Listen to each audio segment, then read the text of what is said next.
কিরে সোহেল আর সোহাগ, তোরা দুজন কি রোজা আছু? মহাজন, আসলে আজকে আমি রোজা থাকতে পারি নাই। ও আচ্ছা। এ সোহাগ, তুই কি রোজা আছু?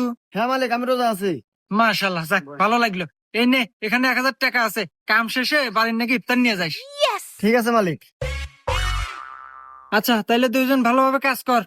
আচ্ছা মহাজন, এ বস্তু ধর, বস্তু ধর। তুই তো 2,000 টাকা ভালো রে। আরে টিয়া তো তুইও পালো নি, মিথ্যা কথা বলি। মিথ্যা কথা কছো? তার মানে তুই রোজা নাই? আরে না পাগল, আমি তো রোজা নাই। কিরে, তোরা কেউ কি আজকে রোজা আছু? কি রে মালিক, আজকেও আছে? আজকে আমি ভুল হরমু না, আজকে আমি মিথ্যাটা কমু, দেখতেছি টিয়া আজকে হাতে আছে। হ্যাঁ মহাজন, আমি আজকে রোজা আছি। আর সোহাগ তুই? না মহাজন, হ্যাঁ সাথে চেতন পাই নাই।